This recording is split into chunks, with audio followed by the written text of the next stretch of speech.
வள்ளல் மீடியா நேயர்களுக்கு என்னுடைய செவ்வணக்கம். பாரிக்கிட்ட இன்னைக்கு வந்து விடுதலை 2 படத்தை பத்தி செவ்வணக்கம். ஏன் பாரி? சரி சொல்லுங்க. ஆக்சுவலா நம்மள கம்யூனிஸ்டா மாறிடும் பாரி. மாறி வள்ளல் மீடியா தோழர்களுக்கு வணக்கம். தோழர் பாரி அவர்களே வணக்கம். சொல்லுங்க தோழர். படம் பாத்துட்டீங்க, நீங்க முத நாளே போய் பாத்துட்டீங்க. மூவி விளாக் பண்ணணும். நீங்க அன்னைக்கு வந்து ஒரு பர்சனல் உங்க கூட வந்து பார்த்தோம்னா கேமராமேன் நம்புறாங்க ஒரு குரூப். அதக்கிட்டயோ அவருக்கு வேற வேலை இல்லையா? நான் சைட்ல உட்காந்துருந்தேன். அவனு கேமராமேன் ஒரு ஆள் இருக்கிறாருங்க சைட்ல. இப்ப ஓகே, இப்ப என்னன்னா விடுதலை படம் 2வது பாகம் வந்து விட்டது. வெற்றிமாறன் அவருடைய இயக்கத்துல ஒரு நல்ல படம்னே சொல்லலாம். ஒரு படமாக அதில் சொல்லப்பட்ட பல கருத்துக்கள், ஒரு சில சீன்ஸுக்கான காரணங்களையும் நான் சொல்றேன். என்ன நோக்கத்திற்காக அந்த சீன்ஸ் வைக்கப்பட்டதுங்கிறது அந்த படத்திலேயே பார்த்தா தெரியும்.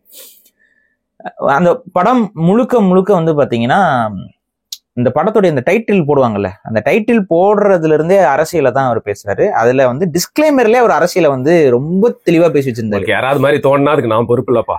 அல்ல, அது 2-3 முறை அழுத்தி சொல்லும் பொழுதே மக்கள் புரிந்து கொள்கிறது. இது யாரையோ குறிக்குது, ரியல் லைஃபோட கேரக்டர்ஸ் இது குறிக்கிறது தான் போல, நம்ம ரிலேட் பண்ணி பார்க்கணும், ரிலேட் பண்ணி பார்த்தா அது உங்க பிரச்சனை அதுதான் அவர் வரிசைக்கா சொல்றாரு. அது எதர்ச்சியாகவே அமைஞ்சிருந்தாலும் அது தற்செயல் அப்படின்னு எடுத்துக்கலாம். சொன்னதுனால தான் நம்மளால ஈஸியா புரிஞ்சுக்கணும். ஆமா, அது சொல்லிக்கிறது. ஆனா எனக்கு ஒரு சின்ன வருத்தம் இருக்கு. நம்ம போய் பார்த்த ஒரு மால்ல தான் போய் பார்க்க வேண்டிய சூழல் இருந்தது. அந்த மால்ல வந்து பார்த்தவங்களுக்கு அந்த டிஸ்கஸ் பண்ணிட்டு போறது ஒரு 5 நிமிஷம் நான் நின்று அந்த வாசல் வழியா அவங்க பேசிட்டு போவாங்க. இன்ஃபேக்ட் அது என்னதான் பேசுறாங்கன்னு சொல்லிட்டு நம்ம அப்படியே சும்மா போன்ற மாதிரி நின்று கேட்டுக்கிட்டு இருந்தோம். யாருமே வந்து இந்த படம் யாரை பேஸ் பண்ணி எடுக்கப்பட்டது அப்படிங்கிறதே டிஸ்கஸே பண்ணல. அது கொஞ்சம் வருத்தமா இருந்துச்சு எனக்கு. மேபி நான் போய் பார்த்தது ஒரு மால் அப்படிங்கறதுனால அது அந்த ஒரு இந்த மாதிரி கிளாஸ் ஆடியன்ஸ் எல்லாம் சொல்லுவாங்களா, அந்த மாதிரி ஆடியன்ஸா என்னன்னு தெரியல. பட் யாருமே அந்த டிஸ்கஷன் மால்ல போய் பார்த்தா இவங்க எல்லாம் கிளாஸ் ஆடியன்ஸா? சரி, ரைட். இல்ல, அப்படி கிடையாது. ஒரு கையில வந்து அதிகமா காசு இருக்கிற கூட்டம் தான் வந்து பாத்துச்சு. அப்ப ஒருவேளை அந்த மக்களுக்கு வந்து இந்த அரசியல் தான் என்னன்னே தெரியலையான்னு தெரியல. புரியல மட்டும் இல்ல, பிடிக்காம கூட இருக்கலாம். ஆமா, சுத்தமா வந்து அதை பத்தியே டிஸ்கஷனே பண்ணிக்கல. இன்ஃபேக்ட் ஒரு லேடி நான் பாத்துட்டு இருக்கும்போது நடுவில் எந்திரிச்சு திட்டிகிட்டே இறங்கி போனாங்க. என்னவா அவங்க என்ன எதுக்காக அவங்க எந்திரிச்சு போனாங்கன்னு தெரியல. அவங்க ஹஸ்பண்ட் அண்ட் ஒய்ஃபுக்கு ஒரு சண்டை நடக்குது. எனக்கு பின் சீட்ல தான் அவங்க உட்காந்துருந்தாங்க. சரி, என்ன அவங்க பேசிக்கிறது என்னன்னா, எதுக்கு இந்த மாதிரி படத்துக்கு கூட்டிட்டு வர, என்னது இது, என்ன பாலிடிக்ஸ், வேட்டையில மஞ்சு வாரியர் வந்து டான்ஸ் ஆடுவாங்கல்ல, அந்த மாதிரி இந்த படத்துல அதான் என்ன பாலிடிக்ஸ் இவங்க பேசுறாங்க, இது எதுக்கு இதை கூட்டு வந்திருக்க. அப்புறம் இங்கிலீஷ்ல ஏதோ திட்டிட்டு அவங்க மட்டும் எந்திரிச்சு போனாங்க. அவங்க ஹஸ்பண்ட் இப்போ நீங்க வேணா போய் வெளியில உட்காரு அப்படிங்கிற மாதிரி அவங்க ஹஸ்பண்ட் சொல்றாப்புல இங்கிலீஷ்ல தான் பேசிக்கிறாங்க. வெளியில அவங்க போயிடுறாங்க. அதுக்கப்புறம் கொஞ்ச நேரம் கழிச்சு, ஒரு கொஞ்ச நேரம் இல்ல, அவங்க போய் ஒரு 2 or 3 மினிட்ஸ்க்கு அப்புறம் திரும்பி இவரும் வேகமா போயிட்டாரு வெளியில. வேற ஐயோ அப்புறம் தனியா தான் போகணுங்கிற மாதிரி, உணர்ச்சி வசப்பட்டோங்கிற மாதிரி அவர் போனாரு. சோ என்ன புரிஞ்சுது, ஆனா இது இந்த படம் வந்து நடுவுல போயிட்டு இருக்கவே, இது வந்து படத்தோட கிளைமேக்ஸ் வரைக்கும் கூட இல்ல, அவங்க நடுவுல போகவே அந்த படத்தை பார்க்கவே அந்த பெண்மணி எந்திரிச்சு போயிடுறாங்க. அப்ப இதுல இருந்து புரிந்து கொண்டதுன்னா, அரசியல் யாரை போய் சேரணுமோ அவங்களுக்கு அது சேர்ந்துச்சான்னு தெரியல. ஆனால் எதிர்த்தரப்புல இருந்தவங்க எல்லாருக்குமே இது நல்லா தெளிவா புரியுது. பிடிக்கலங்கிறது புரியுது. ஆனா யாருக்காக இந்த படம் காட்டப்படுகிறது, யாருக்கு இந்த உணர்வு வரணுமோ அவங்களுக்கு அந்த உணர்வு வந்துச்சாங்கிறது. ஏன்னா அந்த உணர்வு வந்துருந்துச்சுன்னா வெளியில போகும்போது யாராவது ஒருத்தவங்க 2 பேராச்சும் கலிய பெருமாளை பற்றியோ இல்ல வந்து தமிழரசன் அவரை பற்றியோ ஏதாவது ஒரு விஷயம் பேசுவாங்கன்னு நான் பார்த்துட்டே நின்றுட்டு இருந்தேன். பேசல. அதுக்கப்புறம் வந்துட்டு நம்மளே சரி யாரும் பேச மாட்டேங்கிறாங்க, நம்ம தான் பேசினா உண்டுன்னு சொல்லிட்டு என் கூட வந்தவங்களோட நான் அதை டிஸ்கஸ் பண்ற மாதிரி அங்க இருந்து டிஸ்கஸ் பண்ணிட்டு முடிச்சுட்டு வந்துட்டோம். அப்ப ஒரு சிலர் வந்து ஓவர் ஹியர் பண்ணிட்டு போனாங்க. அவ்வளவுதான், இது ஒரிஜினல் படம், இது உண்மையான கதை, இது பின்னாடி இருக்கு அப்படின்னு. அப்ப இதுதான்.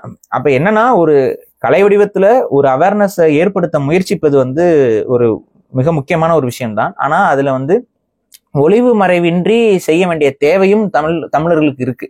வெற்றிமாறன் அவருடைய இந்த எஃபர்ட் வந்து நான் கண்டிப்பா பாராட்டுறேன். நான் குறைச்சி இடப்படல. காரணம் என்ன அப்படின்னா, இந்த படத்தை வெளியிட்டு இருக்கிறது வந்து ரெட் ஜெயண்ட் மூவிஸ் வெளியிட்டு இருக்கிறாங்க. இவங்களுக்கு எல்லாமே இந்த கருத்தியல் கோட்பாடுகள் எல்லாம் உடன்பாடே கிடையாத ஒரு விஷயம் தான்.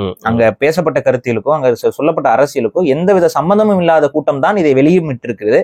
அது மட்டும் இல்லாம இந்த சென்சார் போர்டு இதுக்குள்ள எல்லாம் கண்டிப்பா நிறைய சீன்ஸை கட் பண்ணிருக்காங்க. சில டைலாக்ஸ் வந்து எடுத்துட்டாங்க.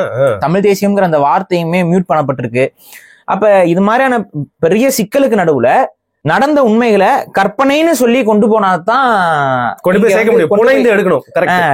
சேர்க்க முடியும் அப்படிங்கிறதுக்காக ஒரு ரொம்ப ரிஸ்கியான ஒரு ட்ராக்கை அவர் கையில எடுத்து அதையும் வந்து ரொம்ப சக்சஸ்ஃபுல்லா டெலிவர் பண்ணிட்டாருங்கிறத நான் புரிந்து கொண்டது. அதற்காக இயக்குனர் வெற்றிமாறன் அவருக்கு நம்ம ஒரு வாழ்த்துக்கள். இதுக்கு அடுத்து வந்து என்ன அப்படின்னு பாத்தீங்கன்னா, இந்த படத்துல நடித்தவர்கள் அதை வந்து கையாண்ட விதம் இதெல்லாம் எந்த ஒரு குறையும் சொல்ல முடியாது. எனக்கு ஒரு சில குறைகள் அப்படின்னு சில காட்சிகளும் இருக்கு. எடுத்துக்காட்டுக்கு வந்து திமுக ஆட்சி என்பதால் திமுக ஆட்சியில சில கேரக்டர்ஸ் எல்லாம் காமிச்சாதான் எங்களுக்கு எதிராக இந்த படம் இல்லை அப்படிங்கிற மாதிரியான சில. எந்த கேரக்டர்? அல்ல, எந்த கேரக்டர்ல கல்யாணம் ஆகும்போது சம்பந்தமே இல்லாம ஒரு சிலர் படங்கள் எல்லாம் காட்டுற ஒரு சிச்சுவேஷன் அமையுது. ஏன்னா வந்து இங்க பிளாக் சாண்டா ஈவேராவுடைய புகைப்படங்களை காமிச்சு கல்யாணம் பண்ணிக்கிற மாதிரி இது. ஆனா கற்பனை கதை அப்படிங்கிறதுனால இதை வந்து நம்ம பெருசா நோண்ட முடியாது. ஆனா கருப்பு சட்டை போட்டு நிறைய பேர் கல்யாணத்துக்கு வருவாங்க, அதெல்லாம் வந்திருக்காங்க, போயிருக்காங்க, அதெல்லாம் விட்டுருங்க. அதே போல வந்துட்டு சிகப்பு சட்ட தோழர்களும் கருப்பு சட்ட தோழர்களும் இவர்களுக்கு வந்து உணர்வை வந்து வெளிப்படுத்துறாங்க பட்டியல் சமூக மக்களுக்கு அப்படி இப்படிங்கிறதெல்லாம் வந்து டிஸ்கஷன்ல ஒரு அங்கங்க காட்சி. அப்ப வெற்றிமாறன் அவர்கள் உண்மையாகவே கருப்பு சட்டைக்காரர்கள் இந்த அளவுக்கு அன்னைக்கு வந்து பட்டியல் சமூக மக்களுக்கோ இல்ல அங்க வந்து ஒடுக்கப்பட்ட மக்களுக்கோ ஆதரவாக நின்று செயல்பட்டார்கள் என்றால் அவர்களை ஒரு கதாபாத்திரம் ஏதாவது ஒண்ணு இருந்திருக்கணும்ல அந்த படத்துல. ஆனா அசுரன் படத்துல வருமே எல்லார் காலையும் உழுவுறப்ப ஒரு கருப்பு சட்டை போட்டவன் இதெல்லாம் வந்து இந்த அக்கிரமத்தெல்லாம் பார்த்து அது ஓகேங்க. அது அசுரன் படம். இந்த படத்தை பத்தி டிஸ்கஸ் செய்யணும். இந்த படத்துலதான் தமிழ் தேசியம் என்பது பேசப்படுகிறது. அசுரன் படத்துல தமிழ் தேசியம் என்பது பேசப்படல. அது பொதுவான ஒரு அரசியலா தான் பேசப்படுது. இந்த படத்தில் தமிழ் தேசியம்ங்கிற அந்த ஒரு விஷயம் இருக்கிறதுனால அந்த இடத்துல ஈவேராவுடைய தொண்டர்கள் அப்படிங்கிறவர்களோட கேரக்டரைசேஷன் ஏதாவது இருந்துச்சான்னு பாத்தீங்கன்னா சுத்தமா கிடையாது. எல்லா கம்யூனிஸ்ட் தோழர்கள் பற்றியான விஷயங்களை காட்டுறாங்க, கம்யூனிஸ்ட் ஆட்கள் வர்றது போறது காட்டுறாங்க. இந்த கல்யாணத்தை அப்ப மட்டும் கொஞ்சம் பேர் கருப்பு சட்டைக்காரங்க வந்துட்டு இந்த வாழ்த்து சொல்லிட்டு போற மாதிரி.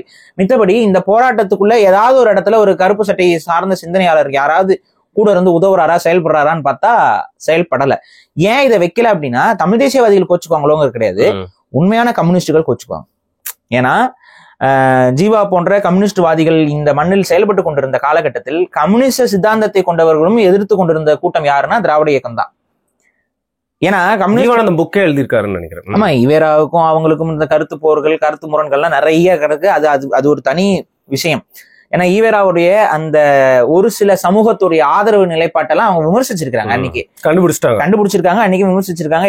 இவங்க வந்து வசதியான ஒரு சிலரை தான் எதிர்க்கிறாங்க, வசதியான இவங்களுக்கு வேண்டப்பட்ட சிலரை, அதாவது இவங்களுடைய தாய்மொழியாக கொண்டவங்களை இவங்க ஏற்றுக்கொள்கிறார்கள், அவங்களுடைய ஆளுகைக்கு கீழே எல்லாரையும் கொண்டு வரணுங்கிறதா இவங்களோட எண்ணமாக இருக்கிறதுங்கிற அந்த உண்மையை வந்து அன்னைக்கு இருந்த கம்யூனிஸ்டுகள் எல்லாமே கண்டுபிடிச்சிட்டாங்க. இதை கண்டுபிடிச்சதுனாலதான் என்னமோ தெரியல, கம்யூனிஸ்ட் தலைவர்களாக உள்ள அடுத்த படிநிலையாக வந்தவர்களே ஒரு குறிப்பிட்ட சமூகத்தை சார்ந்தவர்கள் தான். அந்த குறிப்பிட்ட சமூகத்தை சார்ந்தவர்கள் அந்த கம்யூனிஸ்ட் கட்சியோட தலைவர்களாக வர தொடங்கிய காலகட்டத்தில் தொடங்கி கம்யூனிஸ்ட் கட்சி டிஎம்கேவோட ஒரு சைடு விங்கா மாறிடுச்சு. இன்னைக்கு கம்யூனிஸ்ட் கட்சிகளோட செயல்பாடு என்னவா இருக்கு? 75 crores ஒரு குறிப்பிட்ட தொகைக்கு ஒரு ஆளும் கட்சிக்கு, அந்த ஆளும் கட்சி எவ்வளவு பெரிய அட்டூழியங்களை செய்தாலும் இந்த சிகப்பு கொடி செவ்வணக்கம் நீங்க சொல்லும்போது ஏன் நான் ஒரு மாதிரி கடுப்பானேங்கிறதுக்கான காரணம் இதுதான். செவ்வணக்கம்னு சொன்ன கூட்டம் இன்னைக்கு திமுக வணக்கம் தானே செஞ்சுக்கிட்டு இருக்கு. திமுக எவ்வளவு பெரிய அயோக்கியத்தனம் பண்ணாலும் எவ்வளவு பெரிய கார்பரேட் அடிவருடியாக இருந்தாலும் அதற்கு அப்படியே மௌனம் சாதிப்பது. இன்னைக்கு நடக்கக்கூடிய ஏதாவது நிகழ்வுகளுக்கு கம்யூனிஸ்ட் கட்சிகளுடைய செயல்பாடு கண்ணுக்கு தெரியுதா? ரொம்ப ரேர். இப்ப இந்த சாம்சங் விஷயத்துக்கு மட்டும் கொஞ்சம் சாம்சங் விஷயத்துக்கு கொஞ்சம் பேசினாங்க, அதுக்கப்புறம் கண்டுக்கல. டங்ஸ்டன் விஷயத்தை பத்தி பேசவே இல்லை, பரந்தூர் விமான நிலையத்தை பத்தி வாயே திறக்கல. ஏன்?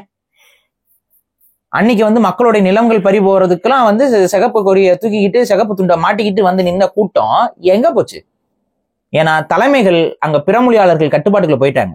தமிழ் தலைவர்கள் இருந்த வரைக்கும் கம்யூனிஸ்ட் கட்சிகளுடைய கொள்கை கோட்பாட்டின் அடிப்படையில செயல்பட்டு கொண்டிருந்தார்கள். என்னைக்கு அந்த தலைவர்கள் பிறமொழியாளர்களாக மாறினார்களோ, பிறமொழியாளர்கள் என்னைக்கு இவர்கள் தமிழ்நாட்டு கம்யூனிஸ்ட் கட்சிகள் வந்து தலைவர்களாக ஏற்றுக்கொண்டதோ அன்னைக்கு போனது அவர்களுடைய கட்சி கொள்கை கோட்பாடு எல்லாம். 25 கோடிக்கு 30 கோடிக்கு 40 கோடிக்கும் விலை பேசப்பட்டு கொண்டிருக்கக்கூடிய ஒரு எடுப்பார் கைப்புலியாக தான் கம்யூனிஸ்டுகள் இருக்கிறாங்க.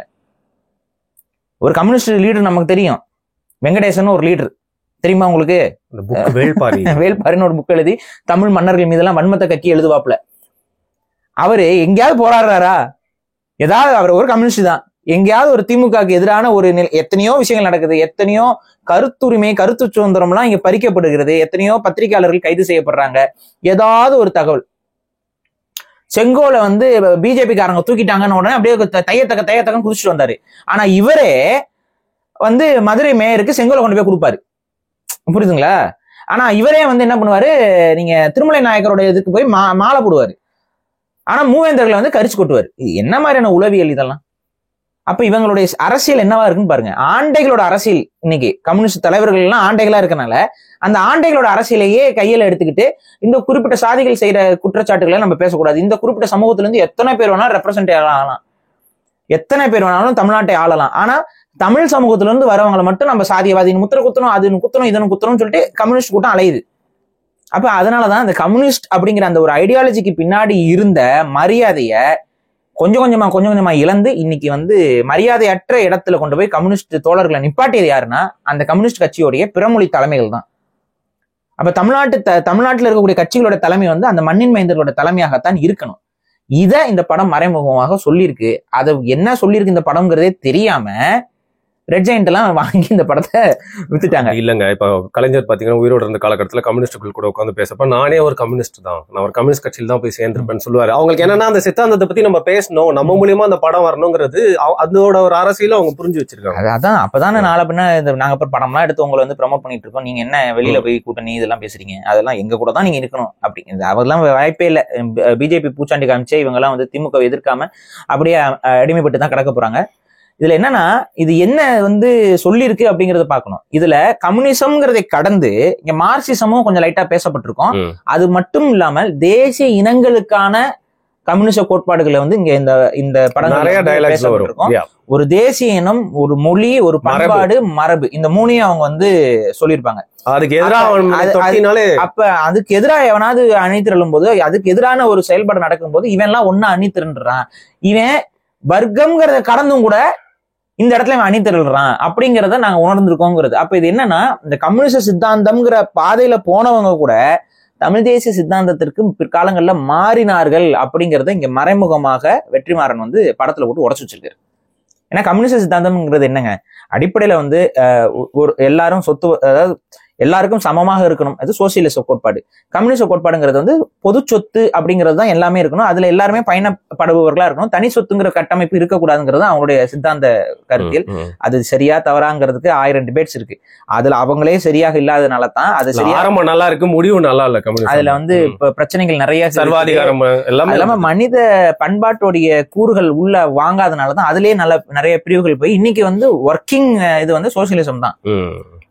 பிராக்டிகலா சோசியலிசம் வேணா அக்செப்டபிளா இருக்கு. தமிழ் தேசியத்துல சோசியலிசமும் அடக்கமா? சோசியலிசம்ங்கிற கோட்பாடு தாங்க மரபு, நம்ம மண்ணின் மைந்தர்களுடைய மரபின் அடிப்படையில் உருவாக்கப்பட்ட தத்துவம் தான் சோசியலிசம். இனவாதத்தை உள்வாங்கிய கருத்தில் தான் சோசியலிசம். அதனாலதான் தமிழில சோசியலிச குடியரசு அப்படின்னு சொல்லி தேசிய தலைவர் கூட சொன்னாரு. ஏன்னா அதாவது பொது உடைமைவாதம் வந்து இங்க வந்து பெரிய அளவில் எடுபட போறது இல்லை. ஏன்னா மனிதர்கள்னு வரும்போது அவர்களுக்குன்னு ஒரு உடைமை இருக்கும் பொழுது அவனால ஒரு நிம்மதியான உத்வேகம் மட்டும் இல்ல, உங்களுக்கு வந்து நிம்மதியான வாழ்வியலே இருக்கும். உங்களுக்குன்னு ஒரு சில விஷயங்கள் இருந்தா தான் அங்க ஒரு வாழ்வியல் இருக்கும். அந்த எதுவுமே எனக்குன்னு இல்லை அப்படிங்கும்போது அங்க பண்பாட்டு கூறுகள், கட்டமைப்புகள், குடும்ப அமைப்புகள் எல்லாமே சிதைஞ்சு போயிடும். பர்பஸ் ஆஃப் லைஃப்ங்கிறது மனிதர்களுக்கு கேள்விக்குறியாயிரும். அப்ப அதனால என்னன்னா எல்லாருக்கும் உடைமைகள் இருக்கணும், ஆனா அவைகள் சமமாக இருக்கணும். சம உடைமை கோட்பாடு அதுதான் வந்து சோசியலிச கோட்பாடுங்கிறது. அப்ப இந்த சோசியலிச கோட்பாடு அக்செப்டபிள். இந்த நாட்டுடைய உச்சபட்ச பணக்காரனுக்கும் இந்த நாட்டுடைய உச்சபட்ச ஏழைக்கும் இடையில இருக்கக்கூடிய அந்த இடைவெளியை நெருக்கிறது தான் சோசியலிசத்தோட அந்த டிஸ்டன்ஸ் வந்து குறையணும். இங்க இந்த எல்லா நாட்டிலும் பணக்காரங்க இருப்பாங்க, ஆனா அந்த பணக்காரனுக்கும் எல்லா நாட்டிலும் இருக்கக்கூடிய ஏழைக்குமான அந்த இடைவெளி என்பது ரொம்ப நெருக்கமாக இருக்கணும். ஆனா இன்னைக்கு வந்து பாருங்க, இந்தியாவுடைய மிகப்பெரிய பணக்காரர் அந்த கிராஃப்ல எங்க இருப்பாரு, இந்த இந்தியாவுடைய அடிமட்ட ஏழை அப்படிங்கிறவன் அந்த கிராஃப்ல எங்க இருப்பான். இவங்களுக்கு நடுவுல இருக்கக்கூடிய அந்த வர்க்க வேற்றுமையும் அந்த டிஸ்டன்ஸ் ஆஃப் வர்க்கம் எவ்வளவு இருக்குன்னு பாருங்க. ஒரு காரம் கூட கண்ணில் பார்க்காத இடத்துல ஒரு காரை கண்ணில் பார்க்காதவராக ஒருவர் இருப்பார். ஆனா ஒவ்வொரு நாளைக்கும் ஒரு காரு அப்படிங்கிற வாழ்வியல்ல ஒருத்தர் இருப்பார். இது அந்த ஆளுக்கு தேவை கிடையாது, ஆனா அந்த ஆள்கிட்ட போய் இது சேர்ந்துருக்கு. இதுதான் தப்பான ஒரு கட்டமைப்பு.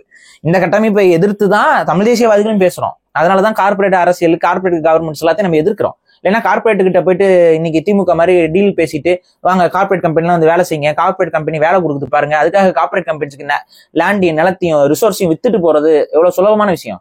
திராவிட இயக்கங்கள் அதான பண்ணுது. அதிமுக அண்ட் திமுக போத் என்ன பண்ணுது, கார்பரேட்டுகளோட கம்பெனிகளுக்கு அப்படியே எல்லாத்தையும் டெண்டர் எடுத்து கொடுக்குறது, அந்த டெண்டர்ல ஏதாவது கமிஷன் கிடைக்குமான்னு சொல்லி உட்காந்துட்டு இருக்கிற கூட்டமாக மாறி இருக்காங்கல்ல கூட எண்ணூர்ல பாத்தீங்கன்னா.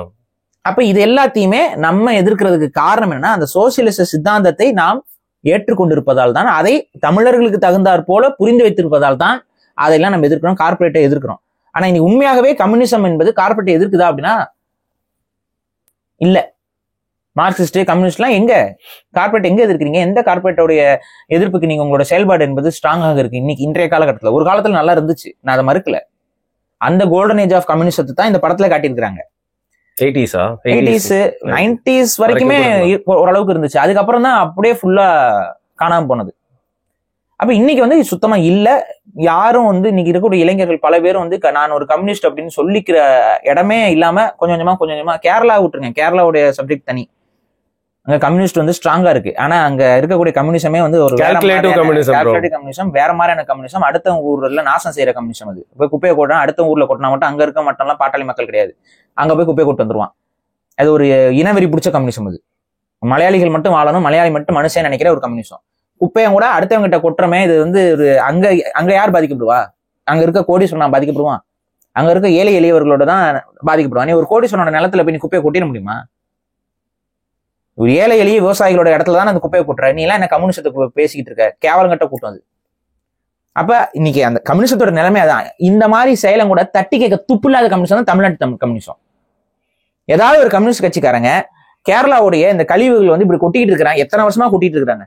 நம்ம ஒரு படத்தை கூட அப்ரிசியேட் பண்ணி பேசணும், ரசவாதின்னு ஒரு ரசவாதியில காட்டியிருப்பாரு. அதுல வந்து ஒரு சீன் இருக்குல்ல, அந்த சீனை அப்ரிசியேட், அதை வந்து எதிர்த்துட்டு உட்காந்துருந்தாங்க ஒரு ரசவாதிகள் வந்து எதிர்த்துட்டு இருந்தாங்க. அப்ப அந்த படத்துல தெளிவா சொல்லுவாங்க, குப்பையை உங்க நாட்டுல கொட்டுறதுக்கு பாருங்க அப்படின்னு சொல்லுவாங்க. அப்ப இன்னைக்கு வந்து நடந்துட்டு இருக்கு, கண்ணு முன்னாடி நடக்குது. அது ரொம்ப வருஷமா நடக்குது, கிட்டத்தட்ட ஒரு 10 வருஷமா. இந்த நீங்களே ஒரு 2 வீடியோ போட்டிருக்கீங்க. நிறைய பேர் கேக்குறாங்க அதை பத்தி பேசுங்க, அதை பத்தி பேசுங்க. நான் கிட்டத்தட்ட ஒரு 5-6 வீடியோ போட்டிருக்கேன். கேரளாவில இருந்து கொண்டு குப்பையை, அதுக்கு என்ன தீர்வு? ஒரே சொல்யூஷன் தான். நீங்க வந்து உள்ள வர்றதுக்கு வண்டிகள் எது வேணாலும் வரலாம், போகலாம், என்ன வேணாலும் கொண்டு வரலாம், கொட்டலாம், போலாம்னு ஒரு சிஸ்டத்தை வச்சிருக்கீங்க. இன்னலைன் பர்மிட் கொண்டு வான்னு நம்ம தலைவார அடிச்சுக்கிறோம். எதுவுமே கேட்கறது இல்ல, கொண்டு வரது இல்ல. இன்னலைன் பர்மிட் இருந்துச்சுன்னா வண்டி வர முடியுமா? உள்ள அங்க செக் போஸ்ட் இருக்கும், நிப்பாட்டிட்டு யாரு என்ன வண்டி எங்க இருந்து வருது. நீங்க பாண்டிச்சேரிக்கு போகும்போது எல்லா வண்டியும் செக் பண்ணி தானே உள்ள விடுறாங்க. அவங்க ஒரு சொத்துக்கள் எதுவும் நம்ம வாங்கிட்டு வந்துடக்கூடாது. பாண்டிச்சேரிக்குள்ள வந்து இப்ப பாண்டிச்சேரி இந்தியாவில் கிடையாதா? பிரிவினைவாதமா பாண்டிச்சேரி? இதுதான் கேள்வி. பாண்டிச்சேரிக்கு போகும்போதும் வரும்போதும் எல்லாம் செக் பண்றீல்ல, அதே மாதிரி ஒரு செக்கிங்க போறேன் தமிழ்நாட்டுல. அந்த அளவுக்கு பொக்கிஷங்கள் எதுவும் இல்ல பாரு. ஏங்க, அதாவது இவ்வளவு பெரிய குப்பையை கொண்டு வந்து டாக்ஸிக்கான வேஸ்டேஜ் கொண்டு வந்து கொட்டிட்டு இருக்கா, நான் இன்னும் செக்கிங்க பண்ண மாட்டேன்னா அப்ப உனக்கு அந்த ஒரு அயோக்கியத்தனத்துல பங்கு இருக்குன்னு தான் அர்த்தம். பைசா கண்டிப்பா வாங்குறாங்க. அப்ப தமிழ்நாட்டு குப்பைத்தொட்டியை மாத்துறதுக்கு இங்க இருக்க திராவிட அரசியல் செயல்படுதுங்கிறது தானே நம்ம புரிஞ்சுக்கிறது. இங்க இருக்கக்கூடிய கம்யூனிஸ்டுகள் ஒன்னும் வாய திறக்கல அந்த கேரளா கம்யூனிஸ்டுகளை பார்த்து. அப்ப இதுதான் அரசியல். அப்ப எப்ப வந்து தன்னுடைய நிலம், அதான் மரபு, தன்னுடைய நிலம், தன்னுடைய மொழி, அப்படி அதுக்கு ஒரு பிரச்சனைன்னு வரும்போது, எந்த பிரச்சனை இருந்தாலும் அவன் வந்து வெகுண்டெழுந்து போராடுறான்னு இந்த படத்துல ஒரு டைலாக் வருது பாத்தீங்களா? இதுதான் இதோட உண்மைத்தன்மை. இந்த படத்துல இந்த விஷயம் தான். இது என்ன, இந்த அரசியலுக்கு பேர் என்னங்கிறது அந்த படம் சொல்லுது. அததான் மியூட் போட்டிருக்காங்க. ஏன் மியூட் போட்ட? அங்க கம்யூனிசம் வருது, அங்க மார்க்சிசம் வருது, இன்ஃபேக்ட் ஆயுதம் ஏந்திய போராட்ட குழுக்களுடைய பேரெல்லாம் கூட வருது. ஆனா தமிழ் தேசியம்ங்கிற ஏன் மியூட் பண்ணணும்? சென்சார் போர்டு யாரு கட்டுப்பாட்டுல இருக்கு? அப்ப புரிஞ்சுக்கோங்க, சென்சார் போர்டு யார் கட்டுப்பாட்டுல இருக்கு? அந்த தமிழ் தேசியம்ங்கிற வார்த்தைக்கு நீங்க எவ்வளவு அஞ்சுறாங்கன்னு பாருங்க. தப்பான வார்த்தையா மாத்தி விட்டுருவாங்களா பாரு போக? ஆமாங்க, நீங்க இன்னைக்கு வரைக்கும் தமிழ் தேசியம்னா என்ன அப்படிங்கிற அந்த புரிதலை மக்கள் மத்தியில கொண்டு போய் சேர்க்காம தான் இருக்கிறாங்க. தமிழ் தேசியம்ங்கிறது ரொம்ப சிம்பிள், அது தமிழர்களுக்கானதும் கூட கிடையாது. இது முதல்ல புரிஞ்சுக்கோங்க. தமிழ் தேசியம்ங்கிறது இந்த கோட்பாடு தமிழர்கள் கிட்ட இருக்கனால அது தமிழ் தேசியம். அது வேற ஒண்ணும் இல்ல, அது நேஷனலிச கோட்பாடு, நேஷனலிசம் தான். இங்க ஒரு மொழியை தாய்மொழியாக கொண்ட மக்கள் ஒரு மரபாக இந்த பகுதி தேசிய இனம், அதான் தேசிய இனம். ஒரு பகுதியில ஒரு நிலப்பரப்புல ஒரு மொழியை உருவாக்கிய மக்கள், அந்த பூர்வீக குடிகளாக இருப்பவர்கள் ஒரு கட்டமைப்புல வாழ்கிறார்கள். அவர்களுக்குன்னு ஒரு பண்பாடு, கலாச்சாரம் இதெல்லாம் இருக்குன்னா அவங்க தேசிய இனம். அப்ப தமிழர்கள் ஒரு தேசிய இனம். இந்த மாதிரியான தேசிய இனத்துடைய லீடர்ஷிப்பும் அதை தீர்மானிக்கக்கூடிய சுய நிர்ணய உரிமைன்னு சொல்லுவாங்க. அந்த சுய நிர்ணய உரிமை, நம்ம எப்படி இருக்கணும், நம்ம கவர்மெண்ட் எப்படி இருக்கணும், நம்ம கவர்மெண்டோட பாலிசிஸ் எப்படி இருக்கணுங்கிறத டிசைட் பண்ற ஃபேக்டராக நம் மக்கள் இருக்கிறது. இதுதான் சுய நிர்ணய உரிமை. இந்த சுய நிர்ணய உரிமை கொண்ட ஒரு தேசிய இனமாக நமக்கு என்ற ஒரு கட்டமைப்பை உருவாக்கி கொள்ளுதல் தான் தமிழ் நேஷனலிசம். இது இங்க இந்த இடத்துல இது தெலுங்கர்களுக்கும் பொருந்தும், கன்னடர்களுக்கும் பொருந்தும், மலையாளிகளுக்கும் பொருந்தும். நீங்க வெளிநாட்டுக்காரன் ஏதாவது ஒரு ஆஸ்திரேலியன் இருக்கானா அவனுக்கு இது பொருந்தும். அப்ப அந்த தேசிய இனம் தனக்கான எதிர்காலத்தை தீர்மானித்துக் கொள்வதற்கான அத்தனையும் அவனிடம் இருக்கிறது தான் இந்த தமிழ் தேசியம். இப்ப தமிழர்களுக்கு இந்தியாவில் அது இருக்குதான்னு தான் கேள்வி. அது இல்ல, அதனாலதான் இங்க தமிழ் தேசியவாதிகள் பேசுறோம். அது இந்தியாவுக்குள்ளேயே இந்திய அரசியலமைப்பு சட்டத்துக்கு உடன்பட்டே அந்த சுயநிர்ணய உரிமை என்பது தமிழர்களிடம் இருந்தது என்றால் தமிழ் தேசியத்திற்கான தேவையே இங்க இருக்காது. ஏன்னா அது இருக்கும். தமிழ் தேசியம் இங்க இருந்துச்சுன்னா தமிழர்கள் வந்து இதுக்கு போராடி கொண்டிருக்கணும்னோ இதை பற்றி பேசி கொண்டிருக்க வேண்டிய அவசியமே பெரிதளவு குறைஞ்சு போடும். அன்னைக்கு அது இல்லை. ஏன் இங்க ஹிந்தி மொழி வந்து இங்க உள்ள கொண்டு வரப்படுது. எதுக்கு வரணும்? ஏன் வரணும் ஹிந்தி மொழி இங்க? அதை படிப்பதால தமிழர்களுக்கு என்ன பயன் இருக்கு? ஒரு பயனும் கிடையாது. நீங்க ஆங்கிலம் படிக்கிற, வெளிநாட்டுக்கு போற, வியாபாரம் பண்ற, அது ஒரு கனெக்டிங் லாங்குவேஜா இருக்கு, ஓகே. இப்ப ஆங்கிலம் நன்றாக படிக்க தெரிந்த தமிழர்கள் ஹிந்தி ஏன் படிக்கணும்? இங்கதான் ஒரு ஒரு ஒரு அழுத்தம் என்பது கொடுக்கப்படுகிறது. ஏன் ஹிந்தி படிக்கணும், ஆங்கிலம் படிக்கணும்? அப்ப ஆங்கிலம் படிக்க வேணாம்னு சொல்லுவியா நீ? இந்தியா முழுக்க ஆங்கிலம் படிக்கணும்ல. இந்தியா முழுக்க அவன் ஆங்கிலம் படிக்கணும், அவன் தாய்மொழியை அவன் படிக்கணும். ஏன்னா அவன் மொழியும் இனமும் வாழ்வதற்கு அவன் தாய்மொழி படிக்கணும். அப்புறம் ஒரு கனெக்டிங் லாங்குவேஜா இன்னைக்கு ஆங்கிலம் இருக்குது, அதை நம்ம படிக்கணும். நாளைக்கு ஒரு கனெக்டிங் லாங்குவேஜா வேற ஏதோ ஒன்று வந்துச்சுன்னா அதை படிச்சுக்க போறோம். அப்படி ரெண்டு இருக்கும் பொழுது இல்ல நீ ஹிந்தி நீ படிக்கணும்னு சொல்லி ஒரு அரசியல் இங்க நடக்குது பாருங்க. இதுதான் வேறொரு இனம் மற்றொரு இனத்தை அடிமைப்படுத்துதல் நடத்தும். இன்னைக்கு ஒரு மெரினா ஃபுட் ஃபெஸ்டிவல் நடந்து பாரு. அதுல எல்லா மாவட்டங்களோட உணவும் வந்து பிரதிபலிக்க. ஃபார் எக்ஸாம்பிள் கரூர்னா இது இருக்கட்டும், திருச்சினா இது இருக்கணும், தர்மபுரினா அப்படி இருக்கணும், கன்னியாகுமரினா அந்த கப்பை அந்த மாதிரி விஷயம்லாம். சென்னைன்னு ஒரு ஸ்டால் போட்டுருந்துச்சு. அங்க ஒரு ஃபுட்டு, ஓகே சென்னை ஃபுட் எதுவும் இருக்க போகுது, வடகரி எதுவும் இருக்கும் போது என்ன இருந்திருக்கும் சும்மா தான் கெஸ் பண்ண முடியுமா? தெரியல. பானிபூரின்னு போட்டு சென்னையா? பானிபூரிக்கும் சென்னைக்கு என்னங்க சம்பந்தம்? மீதி தெரிஞ்சுக்கணும்னா வரும், நம்ம சேனல்ல வரும் பாருங்க அந்த வீடியோ. சோ இது என்ன மாதிரியான, அதாவது ஒரு அடையாள மாற்றம், தமிழரோட பண்பாட்டு கூறுகளை அப்படியே கொஞ்சம் கொஞ்சமா கரைச்சு இன்னைக்கு நமக்குன்னு எதுவுமே இல்லைங்கிற இடத்துக்கு கொண்டு வந்து இன்னைக்கு கொஞ்சம் கொஞ்சமா நிப்பாட்டுறாங்க. அதுக்கப்புறம் தமிழ் மொழியுடைய வளர்ச்சிக்காக மத்திய அரசோ இல்ல மாநில அரசோ ஒதுக்கக்கூடிய நிதிகள் என்ன, அதை எப்படி பயன்படுத்தி இருக்கிறாங்க. இங்க தமிழ்நாட்டுடைய வளர்ச்சி துறையில கூட தமிழ் போர்டுகள் இல்லாமல் இன்னைக்கு மாறிக்கிட்டு இருக்கு. நீங்க நீங்க ஒரு வண்டியில வாகனத்தை எடுத்து நீங்களே போங்க, தமிழ்நாட்டில் இருக்கக்கூடிய எழுத்து பதாகைகளை எத்தனை இடத்துல தமிழ் இருக்கிறது, எத்தனை இடத்துல பிறமொழிகள் இருக்கு, எத்தனை இடத்துல ஆங்கிலம் இருக்குன்னு நீங்க போய் பாருங்க. திருப்பூர்லாம் ஃபுல்லா மாத்திட்டாங்க. எல்லாம் இன்னைக்கு ஹிந்தி போர்ட்ஸ் கொண்டு வரான். ஆனா தமிழ் எழுத்துக்களை வந்து சின்னதா ஒரு பேருக்குன்னு ஒரு கடனுக்குன்னு போடுற ஒரு இடத்துல கொண்டு வந்திருக்கீங்க அப்படின்னா இது என்னுடைய மொழி அழியுது. சரி, நம்மளுடைய வரலாறு ஏதாவது உங்களுக்கு தெரியுமா? ஒரு 10 தமிழ் இளைஞர்களை ஸ்கூல்ல படிச்சவனை விட்டுருங்க. இங்க தமிழ் தாய்மொழியாக கொண்ட இளைஞர்கள் ஐடி கம்பெனிஸ் வேலை பார்க்கறான்னு அவன்லாம் மெத்த படிச்சவன் தானே. அந்த மெத்த படிச்சவனை கொண்டு வந்து உட்கார வச்சு தமிழ் மொழியை பற்றியும் இனத்தை பற்றியும் வரலாற்று பற்றியும் ஒரு 10 கேள்வியை கேட்டு அவனுக்கு ஒரு 10 மார்க் கொஸ்டினை கொடுத்து எழுத சொல்லி பாருங்க, எல்லாம் ஃபெயில் ஆகும். இல்ல நானே நீங்க தமிழ் தேசியம்ன்ற வார்த்தையை பத்தி சொல்றதுக்கு வந்து வாப்ஸ் பாப்பா எடுக்கலாம்னு பார்த்தேன் வெளில போயிட்டு. அது மாதிரி ஒரு ஐடியா எனக்கு தோணுச்சு. தமிழ் தேசியம்னா எனக்கு என்ன சொல்றாங்கன்னு பாக்குறதுக்கு ரொம்ப ஆவலா இருக்கு. தெரியாது பாரு யாருக்குமே. இந்த பட வாசல்ல போய் நீங்க எடுத்தீங்கன்னா கூடவே தெரிஞ்சிருக்காது. அதான் மியூட் பண்ணிட்டாங்களே படத்துக்குள்ளேயே அந்த வார்த்தை வரக்கூடாதுன்னு மியூட் பண்றாங்க. அப்படின்னா இவங்க என்ன நினைக்கிறாங்கன்னா தமிழ் இனம் அழியணும், இந்த தமிழ் தேசியம்னு கருத்தியல் அந்த தமிழ் இனத்துடைய அழிவுல இருந்து காப்பாத்திரும். அப்ப தமிழ் தேசியத்தையும் அழிக்கணும், இவ்வளவுதான் இவங்களுடைய நோக்கம். அப்ப நீங்க தமிழ் மக்களை அழிக்கலன்னு நீங்க சொல்ல முடியுமா? எப்படி நீங்க சொல்ல முடியும்? தொடர்ச்சியா அவன் மொழி படிக்கிறத பற்றியோ அவன் மொழிக்கு வந்து எந்த வித அங்கீகாரமும் கிடையாது. இன்னைக்கு தமிழ் நீங்க படிக்கல, நீங்க வந்து எல்லா வேலையிலும் தமிழ்நாட்டு அரசுலயும் சரி மத்திய அரசியலும் சரி எந்த ஒரு ரெகக்னேஷனும் கிடையாது நீங்க தமிழ் படிச்சிருந்தீங்கன்னா. இப்ப சமீபத்துல வந்து பாத்தீங்கன்னா அந்த குரூப் 1 இதுக்கெல்லாம் வந்து தமிழ் மொழிக்கான இதெல்லாம் வந்து பாடத்திட்டங்கள்லாம் நிறைய எடுத்திருக்காங்க. தூக்கிட்டாங்க. எதுக்கு? அப்ப அதான் தமிழ் மொழி படிச்சு எவனாவது ஒருத்தன் கலெக்டராவோ ஐஏஎஸ் எல்லாம் என்ன பண்றது? 4 பேர் வந்துருவாங்கல்ல, இப்ப சகாயம் ஐஏஎஸ் மாதிரி நாட்கள்லாம் வந்துட்டா என்ன பண்றது? அப்ப அந்த மாதிரியான சான்சஸையும் லாக் பண்ணு. அப்ப நான் என்ன சொல்றேன்னா, தொடர்ச்சியாக நம் மொழியும் நமது இனமும் நமது வளமும் நமது தாய் மண்ணும் இங்கே அழிக்கப்படுகிறது. எத்தனை இடங்கள்ல மண் அள்ளுற ப்ராஜெக்ட் தமிழ்நாடு முழுக்க மட்டும். நான் கேக்குறேங்க, இந்தியாவில தமிழ்நாட்டுல மட்டும்தான் ஆத்து மணல் இருக்கா? இல்ல மலை இருக்கா? எல்லா மலைகளும் உடைக்கப்படுகிறது, எல்லா ஆறுகளிலும் மணல் எடுக்கப்படுகிறது, எல்லா காடுகளிலும் மரம் வெட்டப்படுகிறது. என்ன டிஃபாரஸ்டேஷன்ல இருந்து எல்லா அயோக்கியத்தனத்தையும் இந்த தமிழ் மண்ணுக்குள்ளேயே நீ பண்ணிட்டு இருக்க அப்படின்னா அப்ப நோக்கம் என்ன? எவ்வளவு எக்ஸ்பிளாய்டேஷனுக்குள்ள இந்த மண்ணு மாட்டிக்கிட்டு இருக்கு. அதான் ஒரு அடிமை நிலைன்னு நான் சொல்றேன். எங்க மக்களுக்கு ஏதாவது இந்த தமிழனாக பிறந்தவனுக்கு ஏதாவது உயிரின் மீது ஏதாவது மதிப்பு இருக்கா? கேரளால பிரச்சனை வரும்போது இங்க தமிழர்கள் பாத யாத்திரை போயிருந்தாங்க. ஒருத்தன் சுடுதண்ணியை ஊத்தி கொண்டுட்டான். அவன் இன்னைக்கு என்ன இருக்கான்? அவன் வெளியில இருந்து அவன் கொலை பண்ணவன் வெளியில ஜாலியா சுத்திட்டு இருக்கான். அவன் மேல என்ன வழக்கு பதிவு பண்ணீங்க? என்ன அவனை கைது பண்ணீங்க? கொலை வழக்கு. ஆனாலும் அவன் ஜாலியா சுத்துறான். அதுக்கு முன்னாடி வந்து 20 தமிழர்களை வந்து சுட்டு கொண்டாங்க. என்னாச்சு? அந்த வழக்குகள் என்னாச்சு? எத்தனை காவல்துறை அதிகாரிகள், அதாவது வனத்துறை அதிகாரிகள் மீது நீங்க கைது நடவடிக்கையில் ஈடுபட்டீங்க? அப்பாவி தமிழர்கள் செத்தா எந்த கவலையும் கிடையாது. 20 உயிர் சுட்டு கொண்டாங்க, ஒன்றும் பிரச்சனை இல்லை, கடந்து போயாச்சு. இதுவரைக்கும் தமிழ்நாட்டுடைய மீனவர்கள் இந்திய கடலோர எல்லைகள்ல எத்தனை பேர், கிட்டத்தட்ட கணக்குல மட்டுமே 1500 பேர் மிஸ்ஸிங் கேசஸ், ஒரு எக்ஸ்ட்ரா ஒரு 500, இப்போ 2000 பேர்கிட்ட காணாம போயிருக்காங்க. அதாவது 1500 பேர் இறந்துட்டாங்க அபிஷியலா, 500 பேர் மிஸ்ஸிங். இங்க என்ன ஆனாங்கன்னு தெரியல. என்ன ஆயிருப்பாங்க? கடலுக்குள்ளேயே தத்தளிச்சுட்டு இருப்பாங்க பல வருஷமா, என்ன உடம்பு கூட கிடைக்கல 500 பேருக்கு. அப்ப இந்த மாதிரி நிலைமை இருக்கு. இந்திய ராணுவம் எடுத்த நடவடிக்கை என்ன? பாகிஸ்தான் இத்தனை இந்தியர்களை கொண்டிருக்கா? ஆனா இலங்கை கொண்டிருக்கு. அந்த இலங்கை இன்னைக்கு வரைக்கும் மோஸ்ட் ஃபேவரபிள் நேஷன்ல தான் பட்டியல் இருக்கு. அப்ப அதுக்கு பொருள் என்ன? தமிழர்களை நீங்க தமிழர்களா பார்க்கல, தமிழர்களை இந்தியர்களா பார்க்கல, இதுதானே. இப்ப இதெல்லாத்தையும் பேசுவதுதான் தமிழ் தேசியம். இதெல்லாம் ஏன் பேசுறோம்? எங்களுக்கு ஒரு தனி நாடு கொடுத்துரு, எங்களை தனியா விட்டுருங்கிறது கிடையாது. எங்களுடைய சட்ட திட்டங்களை, எங்களுடைய எதிர்காலத்தை தீர்மானிக்கிற உரிமை தான் ஸ்டேட் அட்டானமஸ். இங்க மாநில சுயாட்சி, இந்த மாநில சுயாட்சியை கேட்கக்கூடிய ஒரு தன்மையில தான் நீங்க தமிழ் தேசியம் என்பது பேசிக் கொண்டிருக்கிறது. ஆனா இதை பத்தியே வாய திறக்க மாட்டாங்க. மாநில சுயாட்சி கேட்கறாங்க அப்படின்லாம் இல்ல, அவங்க தனித்தமிழ்நாடு கேட்கறாங்க, அவங்க தனித்தமிழ்நாடு கேட்கறாங்க.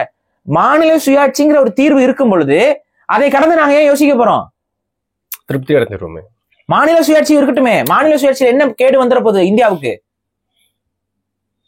சொரண்ட முடியாது. இதை தவிர்த்து வேற என்ன? இங்க இருக்க ஒரு கரப்ட் பொலிட்டீஷியன்ஸ் இப்ப இங்க இருந்து மண் அள்ளுறாங்க, இங்க இருந்து மணல் அள்ளுறாங்க, இங்க இருந்து வளங்களை எல்லாம் சுரண்டி ப்ராஜெக்ட் போடுறாங்க. இங்க இவ்வளவு பிரச்சனை நடக்குது.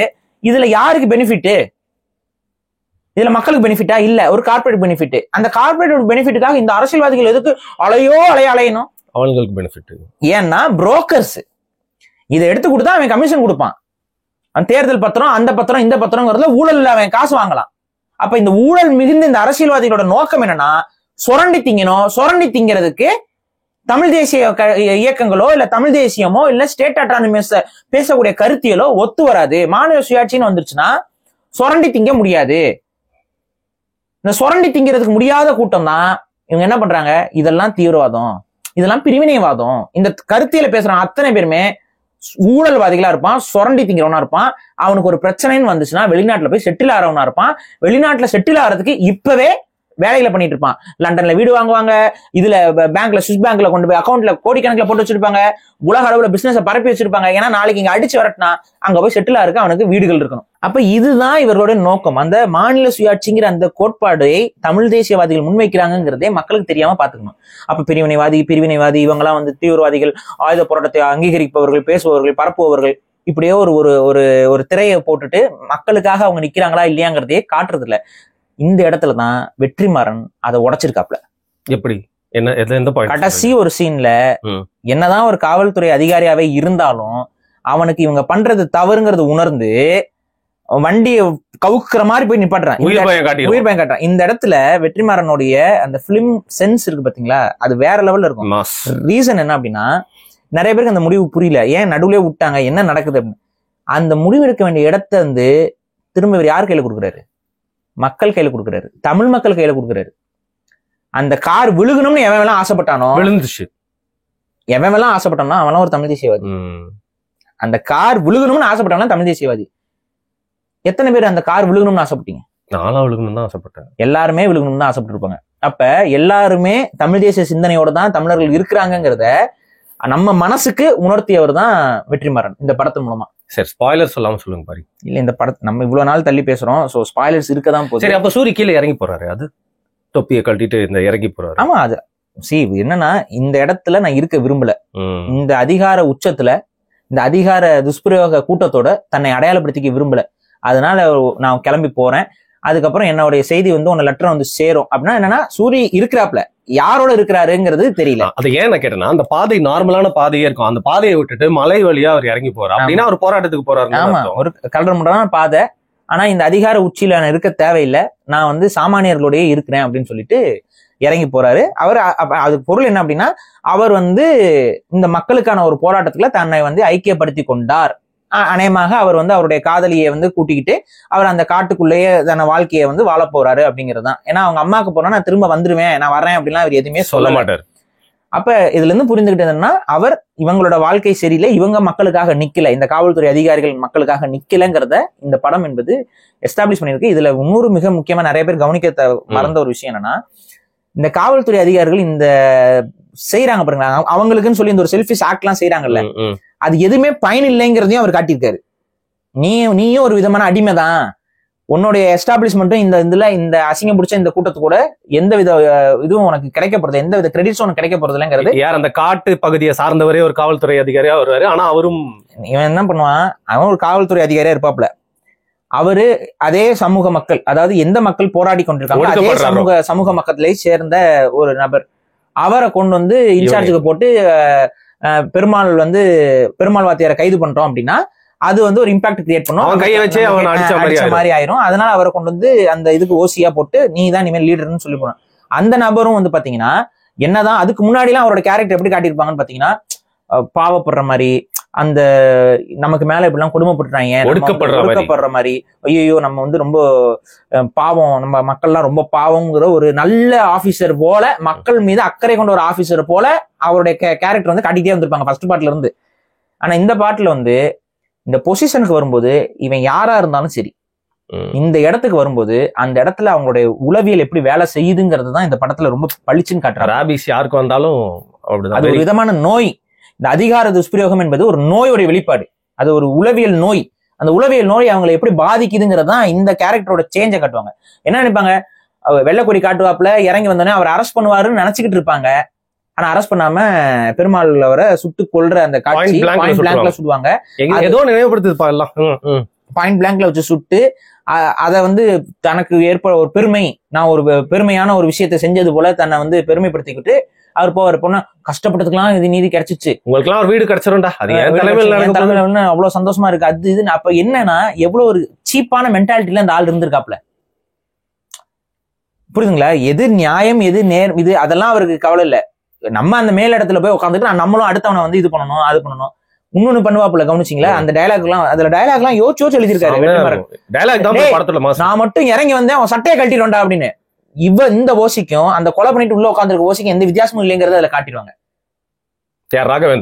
ராகவேந்திரான்னு ஒருத்தர் உட்காந்துருப்பாரு, அந்த ஆளும் பாத்தீங்கன்னா எல்லாரையும் கொலை பண்ணி, ராகவேந்திரா பாத்தீங்களா பட்டுன்னு அப்படியே எல்லாரையுமே கொத்துவாப்புல. அது உளவியல்ங்கிறது என்ன, இங்க வந்து காவல்துறைக்குள்ளயுமே இவங்க வந்து உண்மையாலாம் இருக்க மாட்டாங்க, நம்ம காவல்துறைக்கு ஒரு பாதிப்பு அப்படிலாம் நினைக்க மாட்டாங்க. தேவைன்னா ஒருத்தனை அந்த ராகவேந்திராக தான் நடக்கும், எல்லாம் கூடவே இருக்க ஒரு ஆளு கடைசியில வந்து கைது பண்ண சொல்லிட்டு இது பண்ணிட்டு இருப்பாங்க, அது அந்த ஆளுக்கு தெரியாம அவர் கொலை பண்ணிட்டு இருப்பாரு. சோ இங்க வந்து கடைசியில அந்த நல்ல போலீஸ் கதாபாத்திரமாக இருப்பவரும் சேஞ்ச் ஓவர் ஆகுறது. அந்த இதுலயுமே வந்து பாத்தீங்கன்னா சுடக்கூடாதுன்னு சொல்லி தான் இவங்க சொல்லியிருப்பாங்க, புடிச்சிட்டு உயிரோட புடிச்சிட்டு வரணும்னு. ஒன்ஸ் இவர் சுட்டு தனக்கு ஒரு கிரெடிட் வரும் நம்பிட்டு இந்த வேலையை செஞ்சிருப்பாப்ல. ஆனா அங்க நாளைக்கு அனௌன்ஸ் ஆக போறது என்ன, இன்னொரு ஆபீசர் வரப்போறாரு, அவரோட பேர் வந்துரும், வேற ஒரு ஆபீசர் வருவாரு. இவர் தப்பிச்சு போறதுல அங்க துப்பாக்கி சூடு நடந்து வந்து நடக்க போகுது. சோ இவர் வந்து சுட்டுட்டோம் அப்படிங்கிற மாதிரி. அப்ப இவருக்கும் பேர் நல்ல, அதாவது எந்த ஒரு கிரெடிட்டுமே கிடைக்க போறது இல்லை யாருக்குமே. ஆனா ஒரு மக்களுக்காக சிந்தித்த, மக்களுக்காக போராடிய ஒரு நபர், ஒரு முக்கியமான நபரை மட்டும் அவங்க அங்க கொண்டுறாங்க, அவருடைய இதை மட்டும் முடிச்சு வைக்கிறாங்கிறது தான் அந்த ஒட்டுமொத்த இதுவும். இதுல என்னன்னா இன்னொரு பாகம் பேசினா ரொம்ப நேரம் ஆயிரும், பட் நான் சொல்லுங்க ஷார்ட்டா சொல்லுங்க பாரி. அந்த பெருமாள் அவருடைய அந்த மனைவிட்ட சொல்லியிருப்பாரு, என்ன வந்து நீ வந்து கிளைம் பண்ணிடாத, என்ன நீ கிளைம் பண்ணிடாத, அப்பதான் இந்த பேச்சு வந்து இருந்துகிட்டு இருக்கும், இல்ல என்ன கொன்னுட்டாங்க அப்படிங்கறதோட அது முடிஞ்சு போயிடும், குடும்பம் சார்ந்ததுங்கிற மாதிரி திசை திருப்பிட்டு போயிருவாங்கிற அந்த சைடு ஒண்ணு. இவங்க என்ன சொல்லுவாங்கன்னு பாத்தீங்கன்னா, பெருமாள் இருக்கிறாப்ல, அவர் நாளைக்கு வருவாப்ல அப்படின்னு சொல்லி புதுசா ஒரு லீடர் எமர்ஜ் ஆகாம பாத்துக்கணும். அதுதான் இப்ப நடந்துட்டு இருக்குல்ல, நம்ம யாரையோ பத்தி பேசுறோம், அது யாராவது யாராருக்கெல்லாம் அது நடந்துகிட்டு இருக்குங்கிறத நீங்க பாருங்க. அது சுபாஷ் சந்திர போஸ் காலகட்டத்துல இருந்து இருக்க டெக்னிக் தான். அது தேசிய தலைவர் பிரபாகரன் அவருக்கும் அதே டெக்னிக்கை அவங்க ஃபாலோ பண்ணாங்க. இன்னும் இருக்காருங்க, வராங்க, அவங்க பையன் இருக்காருங்க, அவங்க பொண்ணு இருக்காங்க, வருவாங்க நாளைக்கு, அவங்க வந்து பாத்துக்குவாங்க, இதெல்லாம் சும்மாங்க, இதெல்லாம் பொய்யுங்கன்னு எந்த அளவுக்கு ஒரு குழப்பம், அதை வச்சு ஒரு அரசியல் பண்ணிக்கிட்டே இருக்கலாம். லெவலுக்கு இறங்கிட்டாங்களே பாரு, பண்ணிக்கிட்டே இருக்கலாங்கிற ஒரு நிலைப்பாடு. அது என்ன மாதிரியான ஸ்ட்ராட்டஜிங்கிறதையும் இந்த படத்துல இவர் ரொம்ப தெளிவா போட்டு உடைச்சிருக்காரு. இந்த படம் என்பது முழுக்க தமிழ் தேசியம் சார்ந்த மக்களுக்கு இது புரிதலை ஏற்படுத்தக்கூடிய ஒரு படம். ஆனா என்ன அப்படின்னா, இதுல நிறைய இந்த மென்னு முழுங்கி பேசப்பட்ட கருத்துனால பார்ப்பவர்களுக்கு அது ஒரு இல்ல தொய்வுன்னு இல்ல, பார்ப்பவர்களுக்கு ஒரு எளிய இதுல டக்குன்னு புரியல, என்ன யார பத்தி பேசுறாங்க, யாருக்கான இந்த போராட்டம், இதையுமே வந்து வெளியில எப்பவுமே இந்த படங்கள் எல்லாம் வந்ததுக்கு அப்புறம் டிஸ்கஷன்ஸ் இருக்கும். அந்த டிஸ்கஷன்ஸ்லனாச்சு வெளிப்படுத்தணும்னு நான் கேட்டுக்கிறேன். ஏன்னா சினிமா மோகம் கொண்ட நபர்கள், நீங்க சொன்ன கற்பனை அப்படின்னு சொன்னீங்களே, அதை கற்பனைன்னு நினைச்சிட்டே பார்த்தவனு நிறைய பேர் இருக்கிறான். இது உண்மையா நடந்ததுன்னு தெரியல அவனுக்கு எல்லாம். அப்ப அவங்களுக்கு ஒரு ஸ்பார்க்க, ஒரு அபிஷியல் ஸ்பார்க்கா எங்கேயாவது ஒரு இடத்துல நீங்க ஏதாவது ஒரு இதுல டிஸ்கஷன்ல இந்த சீன் எங்க இருந்து இன்ஸ்பயர் ஆனீங்க, இந்த காட்சிகள் வந்து எங்க இருந்து நீங்க வந்து நிர்வாணப்படுத்தி அடிச்சிருக்காங்கல்ல, இதெல்லாம் எங்கன்னா இதெல்லாம் எங்க இருந்து இன்ஸ்பயர் ஆனீங்க அப்படின்னா, நாங்க வாச்சாத்தி கலவரத்துல இது நடந்த விஷயங்கள், இது பதிவாக்கப்பட்டது, அதுக்கு தண்டனை கொடுக்கப்பட்டது, சோ அந்த இதை வச்சு நான் இன்ஸ்பயர் ஆனேங்கிற அந்த ஒரு சின்ன சின்ன துணுக்குகள் இருக்குல்ல, அந்த சின்ன சின்ன துணுக்குகள் அங்கங்க வெற்றிமாறன் அவர்கள் சொல்லிட்டு போனாரு அப்படின்னா இன்னும் கொஞ்சம் சிறப்பா இருக்கும்னு நான் நினைக்கிறேன். நான் ஃபியூச்சர்ல இப்ப எப்படி இந்த படத்தோட அப்ரிசியேஷன் வரும், மீட்டிங் ரவுண்ட் டேபிள் உட்காருவீங்க, பல டைரக்டர்ஸ் எல்லாம் உட்கார வச்சு பேசிட்டு இருப்பீங்க. அப்ப பேசும்போது அந்த இன்ஸ்பிரேஷன் எங்கெங்க இருந்து எடுக்கப்பட்டது, யார், நான் ஒண்ணு சொல்லிடுறேன், நிறைய பேருக்கு புரியாம இருக்கவங்களுக்கு நான் சொல்லிடுறேன். இதுல பெருமாள் வாத்தியார் அப்படிங்கிறவரு ஆக்சுவலா கலிய பெருமாள் அப்படிங்கிற கேரக்டரை, ரியல் லைஃப் கலிய பெருமாள்ங்கிற ஒரு பெரும் போராளியை நினைவூட்டக்கூடிய ஒரு கேரக்டர். அவரும் ஒரு வாத்தியார். அவர் வந்து தொடர்ச்சியாக பத்திரிகை ஊடகங்கள்ல எழுதியவர், செய்தி எழுதியவர். அவர் கைது செய்யப்பட்டிருந்த காலகட்டத்தில் சிறையில இருந்து அவர் எழுதினதை சொல்லுவாங்க பாத்தீங்களா, ஒரு சிறையில ஒருத்தர் இருக்கிறாரு, அவர் எழுதுறத 10 ஜெனரேஷனுக்கு அந்த பக்கம் இருக்க ஒருத்தனுக்கு இன்ஜெக்ட் பண்ற மாதிரி ஒரு வேலை கூடாது வெளியில. அப்ப சிறையில அந்த மாதிரி தொடர்ச்சியாக எழுதி சிறையில அவங்களை போய் சந்திக்க போறவங்க கிட்ட அதை கொடுத்து அனுப்பி அது வெளியில வந்து பதிப்பிக்கப்பட்டு, அது மாதிரி கலிய பெருமாளுடைய சேவை என்பது தமிழ் தேசிய தளத்துல ரொம்ப வலுவான ஒரு சேவை. அவர் கலிய பெருமாள், வாத்தியார் கலிய பெருமாளாக இந்த படத்துல. ஆனா அதே விஜய் சேதுபதி பிளேஸ் ஏ டுயல் ரோல். தமிழரசனுடைய ரோலையும் விஜய் சேதுபதி தான் அதுல பண்றாப்ல. ஓகே, அதுல 2 சொல்றாங்க பாரு. எனக்கும் தான் விஜய் சேதுபதியை காட்டியிருக்க மாதிரி இருக்கு. அவர் போராளியா மாறுறப்போ இன்னொருத்தர் கூட இருப்பார் தெரியுமா, கடைசி வரைக்கும் அவரை வந்து பாதுகாக்கிறதுக்காக இருப்பாரு. அவரையும் தமிழரசனா வந்து காட்டியிருக்காங்கன்னு சொல்றாங்க. டிஏ அப்படிங்கிற மாதிரி காமிச்சிருப்பாங்க. ஆனா ஆக்சுவலா அந்த டிஏ கேரக்டர் தான் இங்க அந்த 2 கேரக்டர் மெர்ஜ் பண்ணிட்டதா தான் நான் ஃபீல் பண்றேன். ஏன்னா விஜய் சேதுபதியோட கேரக்டர் வந்து பூஸ்ட் பண்ணி காட்டுறதுக்காக 2 தமிழ் போராளிகளுடைய கேரக்டர்ஸ மெர்ஜ் பண்ணி ஒரு கேரக்டரா இந்த படத்துல காட்டியிருக்காங்க. சோ அதை நீங்க பிரிச்சு பார்க்கணும். ஏன்னா எடுத்துக்காட்டுக்கு இந்த படத்துல அந்த பாலம் என்பது வெடிக்கப்படுறாங்க, அது ரியல் இன்சிடென்ட். நீங்க தயவு செஞ்சு போய் நெட்ல தேடி பாருங்க. பாலத்துல குண்டு வச்சுட்டு அதை வந்து ஒரு எதிர்ப்பின் வெளிப்பாடாக அவங்க சொல்லிட்டு போயிட்டு இந்த அரசாங்கத்திட்ட தெரிவிச்சதுக்கு அப்புறமும் கூட மக்களுடைய சப்போர்ட் இவங்களுக்கு இருக்கு, தொடர்ச்சியாக மக்கள் இவங்களை சப்போர்ட் பண்ணிட்டு இருக்காங்க. அப்ப மக்களோட சப்போர்ட் முதல்ல உடைக்கணும். இதுதான் அந்த அதிகார வர்க்கத்தோட சிந்தனையே. ஒருத்தர் மேல மக்கள் வந்து நம்பிக்கை வைக்கிறாங்களா, அந்த நம்பிக்கையை முதல்ல உடைக்கணும். அதுக்கு அடுத்து அவங்க மேல வெறுப்பு உருவாக்கணும். இது 2 அவங்க சாதிச்சிட்டாங்கன்னா அந்த பர்சனோட ஐடியாலஜியை வந்து உடைச்சு எரிஞ்சிட்டு போயிடலாம். இதனாலதான் இந்த உளவு அமைப்புகள் இதெல்லாமே இந்த பொய்யையும் அவதூறையும் பரப்பி அதன் மூலமாக பேசக்கூடியவர்களுடைய கருத்தை வந்து திசை திருப்பி விட்டு, இல்ல அவங்க மேல அலிகேஷன்ஸ் வச்சு, ஏன்னா பேசுறானா இவன் மேல மக்கள் நம்பிக்கை வைக்கிறாங்களா, இதை கேட்டு நாளைக்கு செயல்பட போறாங்களா, அப்ப இந்த நம்பிக்கையை முதல்ல உடைக்கணும். அதேதான் அந்த நிகழ்வு. அப்ப தமிழரசன் அவங்க மேல மக்கள் பெரிய அளவு மதிப்பும் நம்பிக்கையும் வச்சுட்டு இருக்கும்போது அவர்களால் மக்கள் பாதிப்பு அடைவது போல மக்கள் நம்பணும். அப்ப அதுக்கு என்ன பண்றது, பாலத்தை மட்டும் உடைக்கிறாங்க. ஒரு அரசு போறதுதான் வந்து உடைச்சு அது எதிர்ப்பை வெளிப்படுத்துறதுக்கான ஒரு வேலையை பண்றாங்க. அதுல மக்களுக்கு என்ன பாதிப்பு பெருசா இல்ல. அப்ப அதுல மக்கள் பாதிப்படைஞ்சா இவங்களுக்கு எதிராக திரும்பிடும். அது இதை வந்து இந்த படத்துல அதாவது நீ கேள்விப்பட்ட செய்தி ஒண்ணு, ஆனா இன்னொரு கோணம் இருக்குன்னு சொல்லிட்டு இதுல நடக்கும். ஆனா இதுல உண்மையில என்னன்னா தமிழரசன் அவருடைய இறப்பு வந்து இந்த படத்துல வந்து காட்டப்படல. ஏன்னா கஷ்டமான ஒரு இழப்பு. அதுவும் வந்து ரொம்ப ஒரு பேச வேண்டிய ஒரு விஷயம். ஏன் அப்படின்னு நான் சொல்றேன் அப்படின்னா, தமிழரசன் வந்து ஒரு வங்கியோட இதுல அவங்களுடைய இது கம்யூனிஸ்ட் அவங்களுடைய அந்த போராட்டம் உங்களுக்கு நன்றாகவே தெரியும். இந்த பெரிய பெரிய வங்கிகள் எல்லாத்தையும் அடிச்சு அதன் மூலமா இருக்க பொருளாதாரத்தை வச்சுதான் அவங்க அடுத்த கட்ட போராட்டத்துக்கான இதெல்லாம் இது பண்ணுவாங்க. ஏன்னா மக்கள்கிட்ட இருந்து எதையுமே எந்த இதுவும் இருக்காது. அப்ப இந்த அதிகார வர்க்கத்துக்கிட்ட இருந்து மட்டும்தான் இந்த பிரச்சனைகளை அவங்க செஞ்சுட்டு இருப்பாங்க. அப்ப இவங்க என்ன பண்றாங்க, அந்த மாதிரி ஒரு வங்கிக்கு போயிட்டு இது பண்ணும்போது முன்னாடி இன்ஃபர்மேஷன் கிடைச்சிருச்சு, இப்படி நாளைக்கு வரப்போறாரு இது பண்ண போறாருன்னு. அந்த வங்கியில நிறைய மஃப்டில வந்து காவல்துறை அதிகாரிகள் இருக்கிறாங்க. இவர் வராரு, வந்து மக்களை வந்து இது பண்ண போறல, எல்லாம் அமைதியா உட்காருங்க நாங்க இது பண்ண போறோம்னு சொல்லிட்டு அந்த வங்கி இதை உடைச்சு இது பண்ணும்பொழுது ஆட்டோமேட்டிக்கா காவல்துறை தானே உள்ள இருக்கு, அவங்க வந்து இவரை வந்து அடிச்சு இது பண்றாங்க. இவர் கையில துவக்கு இருக்கு, தேவையான டப்பு டப்புன்னு சுட்டுருக்கலாம். ஆனா கையில துப்பாக்கி வச்சிருந்தோம், அவர் யாருமே சுடல. யாரு மக்கள் அடிக்கிறாங்களா என்னன்னே அவருக்கு தெரியல. மஃப்டில தான் காவல்துறை இந்த வேலையை பண்ணுதுங்கிறது அது பின்னாடி நம்ம புரிஞ்சுக்கிறோம். ஆனா அவரு அந்த சிச்சுவேஷன்ல மக்கள் தான் நம்மள தாக்குறாங்க போலன்னு சொல்லிட்டு அவர் யாருமே யாருக்குமே தீங்கு பண்ணாம அவரை மக்களால் பண்ண மாதிரி செய்திகள்ல காட்டப்பட்டது. ஆனா மக்களுக்கும் அதுக்கு சம்மந்தமே கிடையாது. அது முழுக்க முழுக்க அந்த பேங்க் வந்து டேக் ஓவர் செய்யப்பட்டு அதுல இருந்த அதிகாரிகள், அதுல இருந்த கேஷியர்ல இருந்து எல்லாருமே மஃப்டில இருந்த well trained police officers ambush பண்ணிட்டாங்க. அவங்க ஒரு ஆம்புஷ் அட்டாக் பண்ணி தான் அவரை இது பண்ணாங்க. ஸோ இதுதான் அதுல வந்து இந்த படத்துல காட்டப்படாத ஒரு போர்ஷன். ஏன்னா இதுல வந்து பாயிண்ட் பிளாங்க்ல சுடப்பட்டு ஒரு இது மாதிரி காட்டிருக்காங்க. இது வந்து யாருக்கும் நடக்கல. இது வந்து ஆக்சுவலா வந்து இது மாதிரி யாருக்கும் நடக்கல. சரணடைந்தவர்களை கொல்றதுங்கிறது இலங்கையில ஈழத்துல நடந்த பல போராளிகளுக்கு நடந்தது. ஏன்னா சரணடைந்த ராணுவ வெள்ளக்கொடியா அது வந்து இலங்கையில நடந்தது. அதையும் இந்த படத்துல வந்து ஏன்னா தமிழ்நாட்டுல காவல்துறை கிட்ட யாரும் எந்த ஒரு போராளியும் சரண்டர் ஆகி இறக்கல. விஷம் வச்சு கொண்டுட்டு மீசையை கொண்டு கண்ணை நோண்டி இந்த வேலையெல்லாம் பண்றதெல்லாம் பண்ணியிருக்கிறாங்க. ஸோ அது யாருன்னு உங்களுக்கு தெரியும். ஸோ இதெல்லாம் தான் நடந்தது. ஸோ இது வந்து என்னன்னா கற்பனை இருக்கு, ரியல் இன்சிடென்ட்ஸ் வந்து இன்ஸ்பிரேஷனாக வச்சிருக்காங்க. முழுக்க முழுக்க தமிழ்நாட்டில் நடந்த ஒரு விடுதலை போராட்டத்திற்கான ஒரு விஷயத்தை இந்த படம் வந்து ரொம்ப மைன்யூட்டா, தமிழ் தேசியம்ங்கிற அந்த வார்த்தை படத்துல டைரக்டர் சொல்லியிருந்தாலும் அதை வந்து சென்சார் போர்டு அழிச்சிருச்சு. இது வந்து எப்படின்னா தமிழர்கள் கட்டாயம் பார்க்க வேண்டிய படம். இந்த படத்தை மட்டும் பார்க்கறது மட்டும் பத்தாது, அதில் பேசப்பட்ட பல அரசியல் டயலாக்ஸ் உடைய அந்த ஆழம் என்ன அப்படிங்கறத நீங்க புரிஞ்சுக்கணும். அதுல ஒரு சீன்ல வந்து விஜய் சேதுபதி வந்து நிர்வாணப்படுத்திட்டு அடிப்பாரு. அப்பெல்லாம் அவங்க பேசுற அந்த கான்வர்சேஷன்ஸ் எல்லாம் வந்து ரொம்ப பொலிட்டிக்கலா வந்து ரொம்ப ஸ்ட்ராங்கான ஸ்டேட்மெண்ட்ஸ் அதுல நிறைய இருக்கு.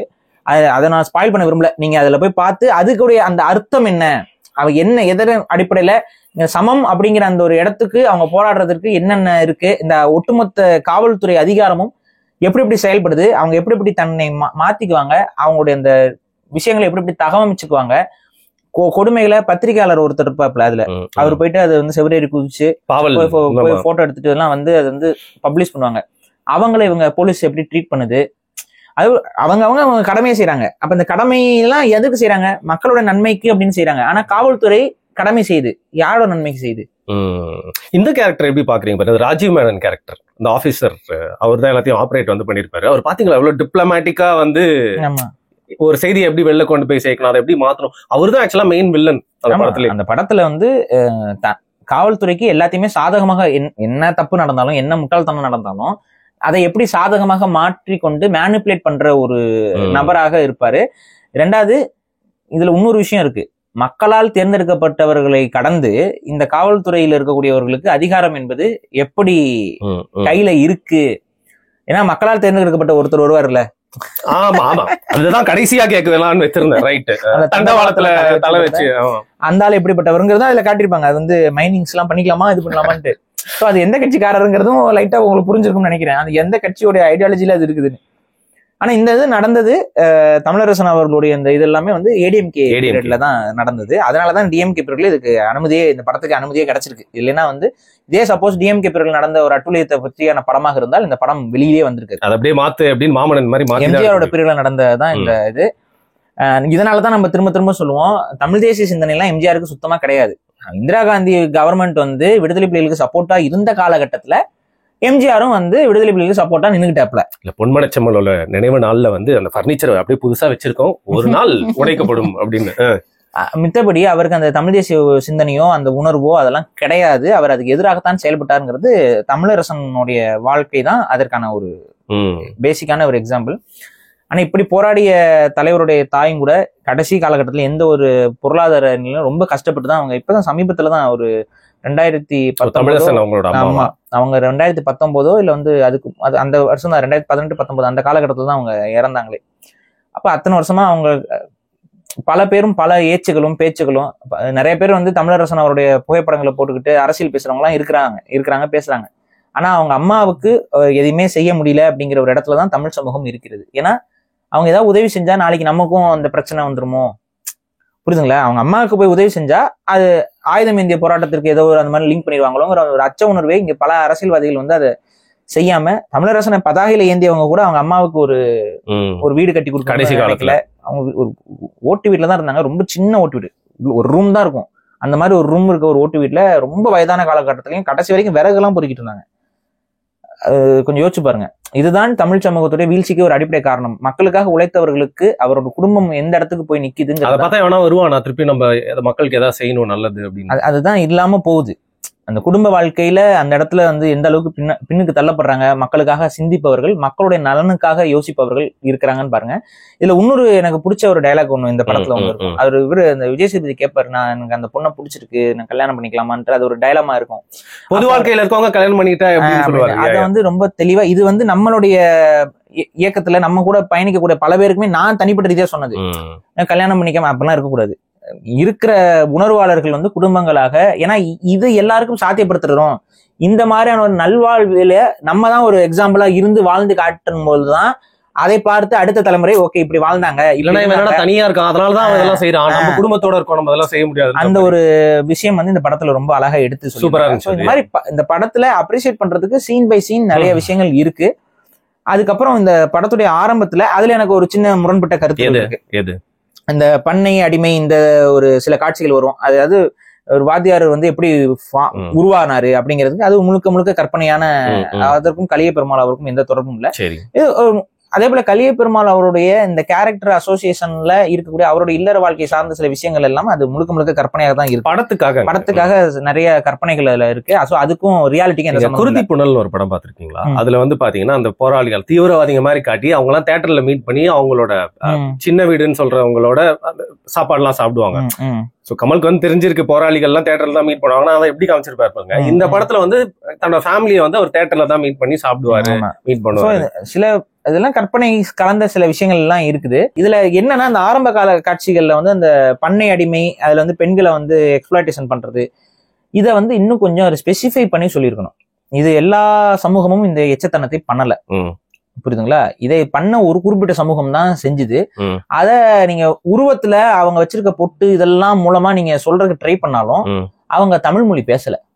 அதான் போஸ் வெங்கட் மாட்டிட்டாருங்க அந்த கேரக்டர் பண்ணி ரியல் லைஃப்ல. என்னங்க நீங்க கடவுள் இருக்காரு குமாரு.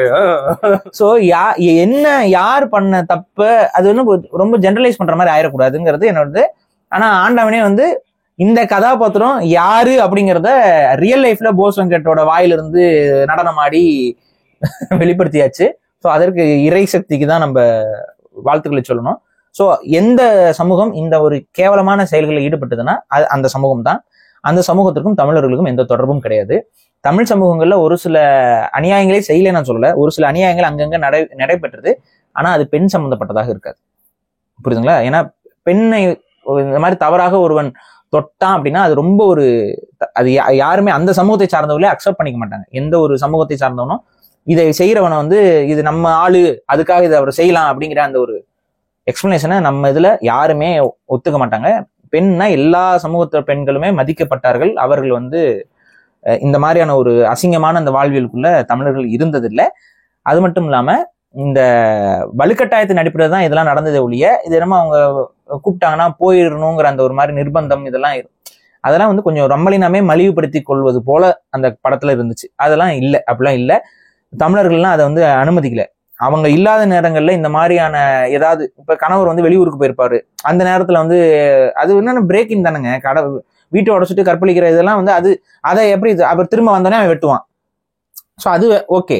ஆனா இதுல வந்து ஏதோ வந்து அவங்க கூப்பிட்டோன்னே அவங்க போயிட்டாங்க, அங்க போயிட்டு அவங்க இருக்கிற மாதிரியும் இவர் போயிட்டு அங்க போயிட்டு கதை உடைச்சு அவனை இது பண்ற மாதிரிலாம் அது நம்மளே நாமே மலிவுபடுத்திக்கிறது போல அந்த காட்சிகள் இருந்தது. அப்படிலாம் நடக்கல வரலாறுல. ஸோ அதை வந்து ரொம்ப ஒரு மாதிரி மிகைப்படுத்தி காட்டுறது போல இருந்தது. மிகைப்படுத்தி காட்டினாலும் அது வந்து யார் பண்ணாங்களோ அவங்கள சொல்லலாம்.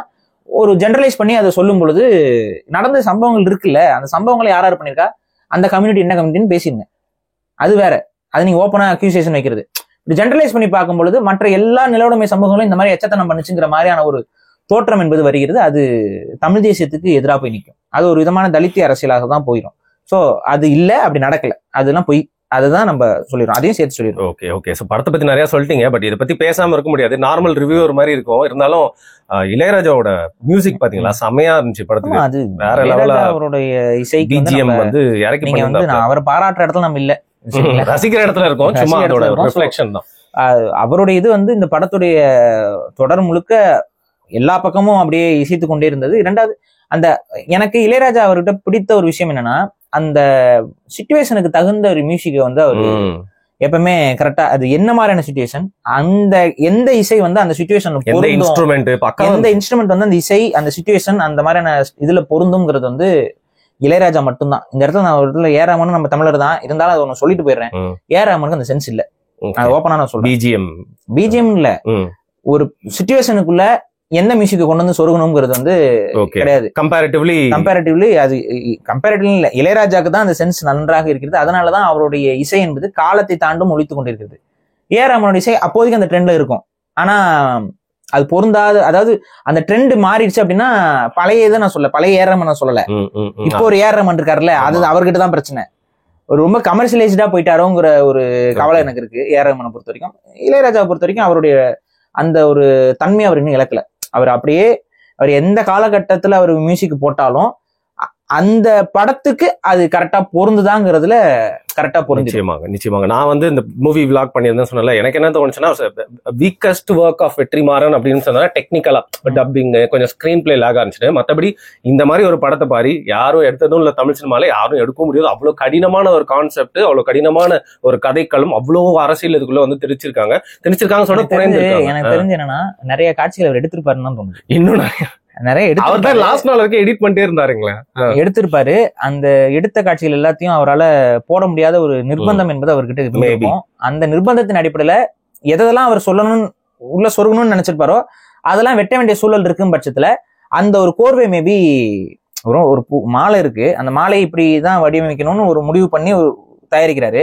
அதுல இந்த பூவை வைக்காத, அந்த பூ வைக்காத, இந்த பூ இந்த இடத்துல வரக்கூடாதுன்னு சொல்லும் பொழுது அந்த மாலை வந்து ஒரு மாலை போல இருக்காதுல்ல, அதையும் கடந்து இந்த மாலை வந்து அது ஒரு அழகா இருந்துச்சாங்கிறதுதான் பொருள். அப்ப அந்த அடிப்படையில அவ்வளவு நிர்பந்தத்திற்கு அடிப்படையில நீங்க வச்சு பார்க்கணும்.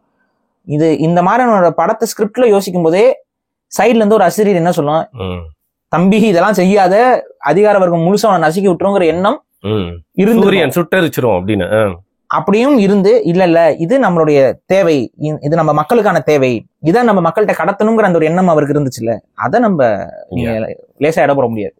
இவ்வளவு ரிஸ்க் எடுத்து ஒட்டுமொத்த கெரியரையும் அடமான வச்சு இந்த படத்தை அவர் எடுத்திருக்காரு. அதுக்கு தகுந்த வெற்றியும் இந்த படம் வெற்றியான படம் தான். நிறைய பேர் பார்த்தாங்க. நான் போய் பார்க்கும்போதெல்லாம் நான் கொஞ்சம் லேட்டா தான் போய் பார்த்தேன். நீங்க ஃபர்ஸ்ட் நாளே போய் பார்த்துட்டீங்க, விட்டுட்டு போயிட்டாரு. இதுதான் ஒரு விஷயம். சினிமால போய் நடிச்சிருக்க வேண்டிய ஆளு, அதனால சினிமாவாவது போய் பார்க்கலாமே அப்படின்னு சொல்லி வந்துட்டு நல்ல கூட்டம், பயங்கரமான கூட்டம் தான். என்ன இன்னும் கொஞ்சம் அந்த கிரவுண்ட் ஒர்க் எல்லாம் பண்ணிட்டு வாங்கப்பா படம் பார்க்க. இந்த படம் யாரை பத்தி இருக்கு அதெல்லாம் பார்த்து நீங்க சொன்ன கப்பல் மாதிரியா இல்ல, அந்த கப்பல் கோவப்பட்டுல எரிஞ்சு போகுது. என்ன இந்த மாதிரி படத்துக்கு அது என்னத்துக்கு எரிஞ்சு ஒரு வைலன்ஸ் காட்சிகளை பார்த்து காண்டாச்சா, இல்ல வந்து வேற ஏதாவது என்ன தெரியல, நடுவுல அந்த மாதிரி கொஞ்சம் பிரச்சனை நடந்துட்டு இருக்க டைம்ல எல்லாம் எரிஞ்சு போயிருச்சு. அது ஒருவேளை மேபி அவங்கள பொறுத்தவரைகளுக்கும் இந்த மாதிரியானவர்களுடைய வாழ்க்கை தியாகங்களாலதான் நம்ம இப்படி உட்காந்து ஏசிக்குள்ள உட்காந்துக்கிட்டு நமக்கான இது கிடைக்குதுங்கிறத உணராம அந்த படத்திலேயே சொல்லியிருப்பாங்களா ஒரு லைன், எத்தனையோ கம்யூனிஸ்டுகளுடைய தியாகம் இருக்குது, தமிழ் மண்ணிலையும் இருக்குது, அவர்களுடைய தியாகங்கள் தான் இன்னைக்கு நமக்கு ஒரு உரிமை உனக்கு நான் வாங்கி கொடுத்துருக்கேன், அந்த ஒரு புரிதல் பின்னாடி உட்காந்து அந்த கப்பிள்ஸ்க்கு கிடையாதுங்கிறத நம்ம புரிஞ்சுக்கிறோம். ஸோ இதுதான் நம்ம பேசிக்கா புரிந்து கொள்ள வேண்டிய, இந்த படத்திலிருந்து நம்ம தெரிஞ்சுக்க வேண்டிய ஒரு டேக்அவே. எத்தனையோ தலைவர்களுடைய தியாகங்களை நாம் உணராமல் இருப்பதால் தான் அத்தகைய தலைவர்களுடைய தேவையும் இன்னைக்கு இல்லாம போயிருக்கு. அவங்கள ரெகனைஸ் பண்றதும் இல்லை. யாராவது அப்படி வந்து மக்களுக்காக நிக்கிறவங்களையும் ரெகனைஸ் பண்ணாம அவங்கள ஓரம் கட்டி விட்டு அவங்கள காணாம போய்கிட்டு இருக்கிற வேலையில தான் நம்ம பண்ணிட்டு இருக்கோங்கிறது இந்த சமூக குறைபாடா நான் பாக்குறேன். நிச்சயம் ஒரு சினிமா ரசிகரா வடச்சென்னை 2க்காக தான் நிறைய பேர் வெயிட் பண்ணி இருப்பாங்க. நீங்க வடச்சென்னை 2 பண்ணலனா கூட பரவாயில்லைங்க, இந்த விடுதலை 1 and 2 கொடுத்தது வந்து நீங்க ரெஸ்பான்சிபிள் ஃபிலிம் மேக்கர் அப்படிங்கறது காட்டியிருக்கு. மாஸ்டர் டைரக்டர் வெற்றிமாறனுக்கு மிக்க நன்றி. அண்ட் பாரு, இதுல வந்து நீங்க பார்த்துட்டு சொல்லணும் நிறைய பேர் எக்ஸ்பெக்ட் பண்ணியிருந்தாங்க. நானும் நம்மளுக்கு அமையாம போச்சு, ஒன்னாவே பார்த்துருக்கணும். பட் நீங்க பார்த்துட்டு இவ்வளவு வந்து மக்கள் கிட்ட கொண்டு போய் கட்டினதுக்கு மிக்க நன்றி. நன்றி.